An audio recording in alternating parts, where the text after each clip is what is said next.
Hello,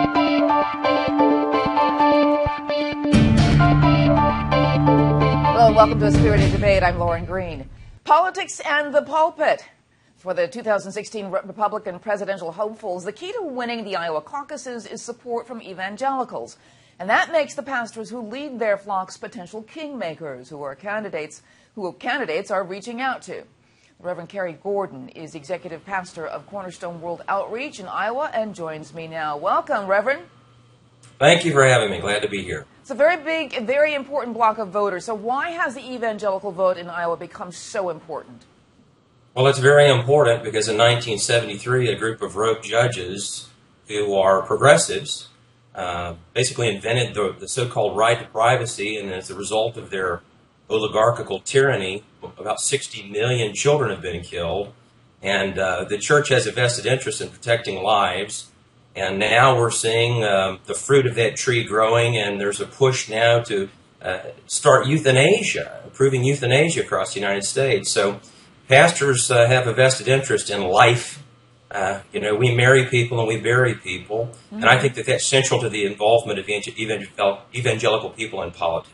So you were really basically talking about Roe versus Wade. You're talking about a lot of the social issues that have become very, very big, like abortion and gay marriage. That's why evangelicals have risen up in Iowa? Yeah, it primarily is. And in 2010 in particular, we had an issue with our court here. Our state Supreme Court decided to foist gay marriage upon all of the state without the approval of the people. And, it was an abuse of their power. And so the evangelical church rose up and threw those judges out of office. And we realized that there's supposed to be 3 tiers of government, and the judges are not here to make laws. So in order to protect our beloved republic, we have to get involved. Wow. So how are the Republican candidates, wooing the faith voters now for this 2016 presidential run? Well, that's also the interest of pastors. One of the ways that Republicans woo evangelical voters is by being disingenuous.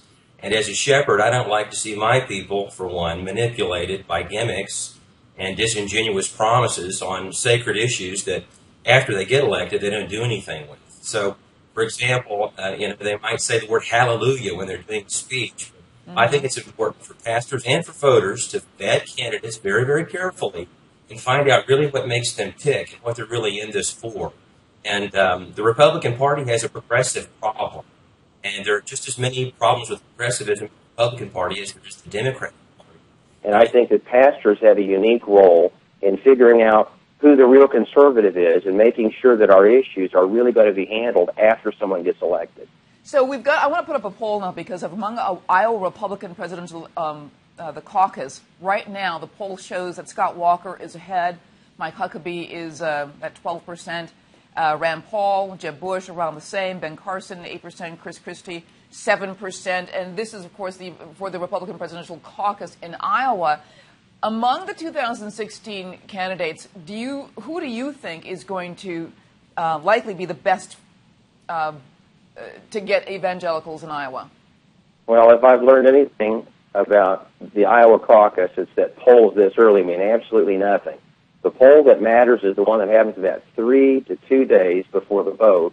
I think if you look at the issues, I think we actually have several very interesting candidates that will get their fair share of time. And the thing about the people of Iowa is they give these candidates an opportunity to share their piece, and they hear them out.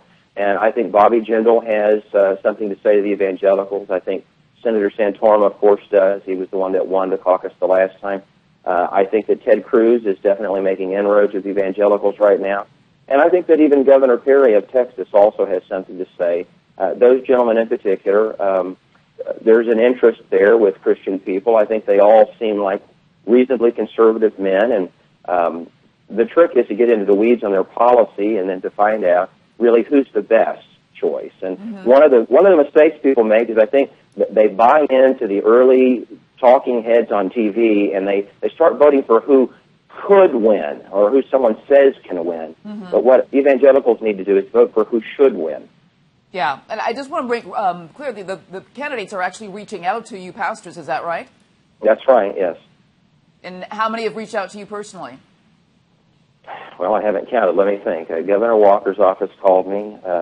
A proxy for Governor Bush called and asked if I would accept his phone call if he were to call me. I've met with Senator Santorum. Senator Ted Cruz's office has spoken with me. Bobby Jindal's people contacted me yesterday and asked if they could come sit down and talk with me here in Sioux City.